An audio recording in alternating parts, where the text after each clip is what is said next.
baca di media ada tantangan dari sang Ibu Menteri kepada para ekonom tentang meramal harga BBM tahun depan. Bosman paling tinggi ngacung tangannya. Saya.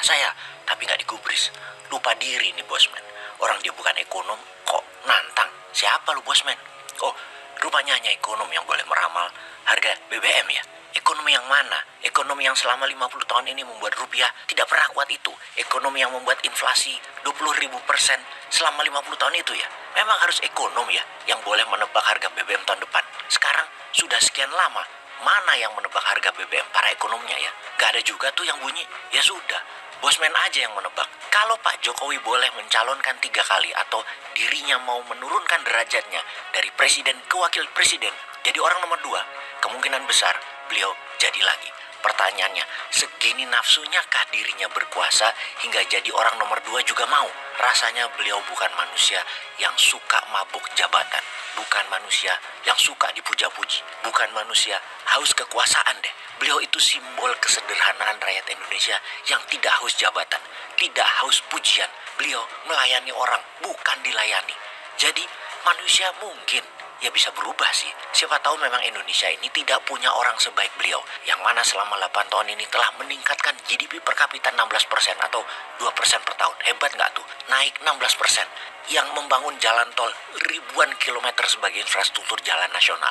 Yang membuat hutang negara dari 2.700 triliun menjadi 6.700 triliun atau naik 4.000 triliun dalam 8 tahun.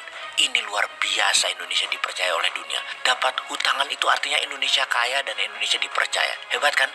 Ya beliau dan pendukungnya mungkin merasa dirinya lah yang terbaik, jadi harus maju lagi. Ya siapa tahu di sisi hutangan sulit loh membuat negara itu dipercaya. Sulit. Jadi mendapat hutangan besar 4.000 triliun adalah sebuah prestasi tinggi.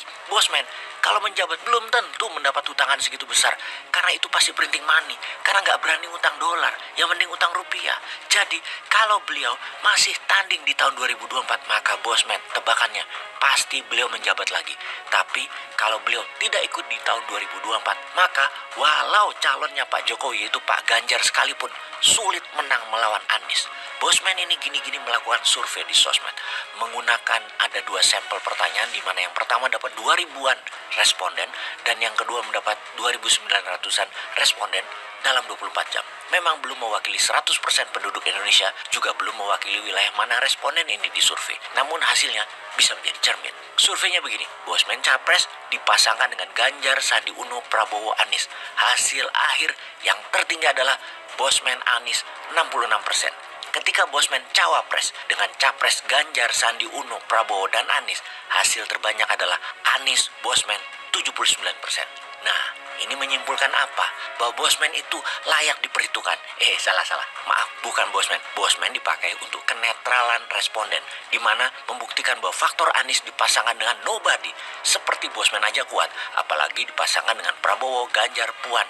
Bener deh, Anies faktor terkuat di tahun 2024 seperti Pak Jokowi di tahun 2014. Yang mana di tahun 2024 Anies hanya kalah dari Jokowi kalau beliau ikut kontestasi. Sebentar.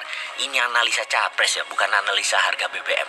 Lah ngawur ini Bosman. Kita balik ke BBM aja deh, lebih nyata. BBM atau bahan bakar minyak itu bersumber dari crude oil, minyak mentah. Nah, untuk cerita beginian Bosman punya pengalaman panjang lebih dari 25 tahun. Oil and gas memang bread butternya Bosman hingga tahun 2016. Secara garis besar, minyak mentah tadi di-refine atau dimurnikan atau diproses jadi BBM, gasolin atau kerosin, apapun yang dibutuhkan dengan menggunakan oil refinery atau penyuling minyak.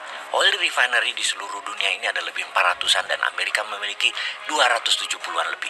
170 di negara Amerika, 100 di luar Amerika. Amerika negara swasta, semua oil refinery dan crude oil company adalah swasta. Pembangunan oil refinery awalnya adalah dari Rockefeller yang membangun dengan stand fact-nya di penghujung abad 19 dan di awal abad 20. Meningkat dari minyak mentah, crude oil menjadi minyak bakar atau minyak tanah, kerosin, kemudian jadi gasolin. Gasolin di awalnya untuk mobil, tentunya mobil Ford yang terbanyak pemakainya, lalu buat listrik di Amerika. Semenjak Inggris menemukan cadangan minyak di Timur Tengah, kemudian Amerika ikut mencari dan menemukan di Timur Tengah, dan di belahan dunia lain, maka oil refinery mulai bermunculan. Teknologi pun mulai meningkat, makin efisien dan terus berkembang hingga 20 tahunan terakhir ini.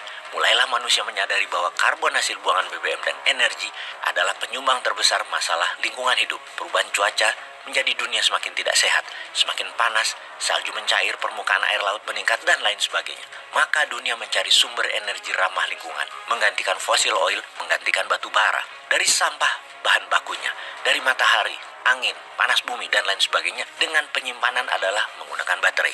Dalam 20 tahun terakhir, maju dengan pesat. Yang mana dalam 20 tahun terakhir, oil refinery hanya dibangun 5. 3 berada di Timur Tengah untuk mengantisipasi permintaan Tiongkok, dan 2 di Tiongkok. Sisanya, oil refinery adalah usianya tua semua dan makin tidak efisien. Karena itu, biasanya dalam struktur harga jual BBM dari 100%, harga minyak mentah itu kontribusinya 60-65%. Harga refinery 15%-an, harga distribusi 15%, dan komisi transaksi atau profit 10%-an. Namun semenjak perang Ukraina terjadi perubahan drastis. Biaya refinery naik menjadi 29% dan komisi trader naik hingga 15%. Membuat harga BBM walau crude oilnya menurun, tapi menjadi mahal harga BBM-nya. Kalaupun perang di Ukraina berhenti, dengan Rusia mendapatkan apa yang Rusia sudah dapat seperti saat ini, yaitu 20% wilayah Ukraina, dan akan menjalankan referendum di 4 wilayah untuk menjadi negara atau wilayah baru, tentunya dijadikan negara boneka Rusia, harga BBM tetap tidak akan turun. Tetap di atas, diramal Bosman di harga 85 sampai 105 dolar per barelnya di tahun 2023. Membuat ekonomi dunia slow down, inflasi masih tinggi, uang beredar ditahan. Dengan analisa ini sesungguhnya dunia sedang tidak baik-baik saja, dan harusnya sebagai negarawan, para pejabat mengedukasi rakyat harus bagaimana ke depannya, bukan malah jualan dirinya terpantas di 2024.